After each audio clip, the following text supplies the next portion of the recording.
Oke, halo.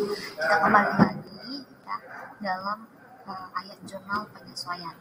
Jadi kemarin kita sudah bahas sampai dengan pemakaian perlengkapan, kemudian penyesuaian akibat tetap. Nah, hari ini kita bakalan lanjut lagi ya, bagaimana sih caranya melakukan AJP atau mencatat AJP yang berhubungan dengan beban dibayar di muka.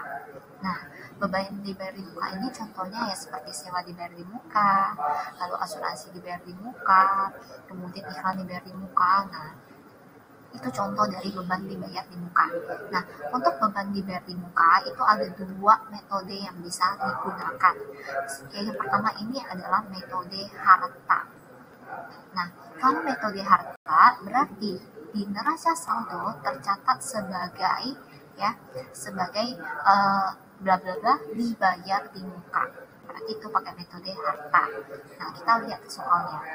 Jadi di neraca saldo terdapat akun sewa dibayar di muka itu sebesar 4.500. Sewa dibayar itu untuk 1 tahun dan berlaku tanggal 1 Agustus 2021.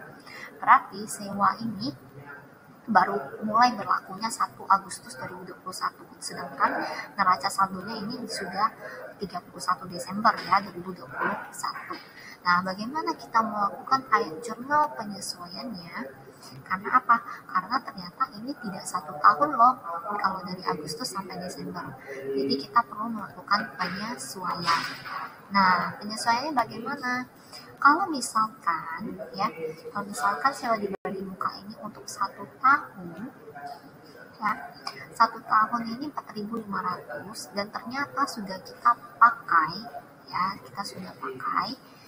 berarti kan sewa dibayar di mukanya akan mengalami pengurangan.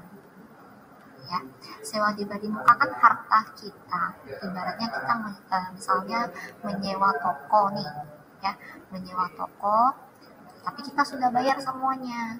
Nah, bayar untuk 1 tahun, berarti kita sewa untuk 1 tahun.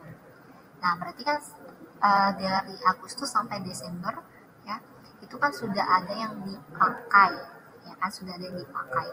Sehingga, ya, karena sudah ada yang dipakai, maka di debitnya muncullah beban sewa, ya, beban sewa. Kemudian sewa dibayar di muka, kita kan berarti akan mengalami pengurangan. Nah, kalau harta berkurang di sebelah mana? Berkurang di sebelah kredit. Oke. Jadi beban sewa di debit, sewa dibayar di muka di kredit. Kenapa muncul beban? Ingat sekali lagi karena kita sudah memakai, ya, sewa tersebut, berarti akan menambah beban. Kemudian sewa dibayar di muka, ingat aja bahwa sewa dibayar di muka itu, ya, itu akan berkurang di sebelah kredit. Nah, untuk angkanya bagaimana?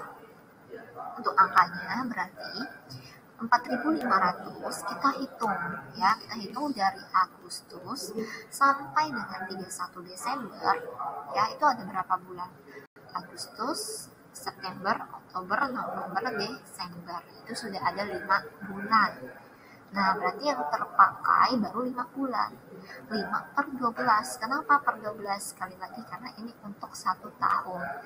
Nah, kalau untuk 2 tahun bagaimana? Kalau untuk 2 tahun ya berarti bagi per 24. Nah, 4.500 kali 5/12 hasilnya adalah 1.875. Jadi kita langsung masukkan aja angkanya. Oke, ini kalau pakai metode harta. Ya, kita coba satu lagi selanjutnya, yaitu metode beban. Bedanya apa?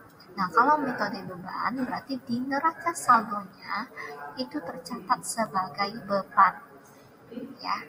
Nah, kalau beban berarti kan kodenya yang 5 ya. Berarti bukan harta nih, dia tercatat sebagai beban. Nah, kalau misalnya tercatat sebagai beban, ya, gimana sih AJP-nya? Ya, sebenarnya hampir mirip, cuma dibalik aja. Ya, ingat aja, beban sewanya kan nggak mungkin ya sama lagi 4.500. Berarti kan beban sewanya pastinya mengalami pengurangan. Nah, beban sewanya ya, berarti harus berkurang di sebelah mana? Berkurang di sebelah kredit. Nah, berarti di debitnya muncul apa? Di debitnya itu muncul sewa dibayar di muka. Karena apa? Karena masih ada nih sewa dibayar di mukanya. Ya, belum semuanya jadi beban. Ya, masih ada sewa dibayar di mukanya. Nah, karena masih ada sewa dibayar di mukanya, berarti perhitungannya bagaimana? Kita harus hitung lagi. Berarti dari 31 Desember 2021 ini sampai dengan, berarti karena ini sewanya untuk 1 tahun ya, berarti dari Januari 1 Januari 2022 sampai 31 Juli 2022 itu masih ada berapa bulan? Ya, karena apa? Karena yang masih tersisa. Ya, kita mau hitung yang masih jadi harta kita berapa. Ya, yang masih jadi harta kita kan berarti masih ada dari bulan Januari sampai Juli. Ya, Januari, Februari, Maret, April, Mei, Juli. Itu ada Juni, Juli, sorry. Ya, ada Juni, Juli. Nah, jadi ada 7 bulan. Ya, jadi masih ada 7 bulan yang tersisa. Nah, jadi caranya 4.500 kalikan 7 per 12. Ya. Oke, jadi kalau misalkan pakai metode beban, berarti ingat beban sewanya akan berkurang sebelah kredit. Pasangannya apa? Pasangannya berarti masih ada hartanya, masih ada sewa dibagi bukannya di sebelah debit. Nah, angkanya gimana? Berarti kamu harus mencari ya yang masih tersisa, harta yang masih tersisa. Oke. Nah, jadi udah tahu ya perbedaan antara kedua metode tersebut. Nanti tolong berikan kesimpulan ya. Tolong berikan kesimpulan perbedaan antara metode harta ya dan metode beban ya. Saya tunggu di kelas komennya.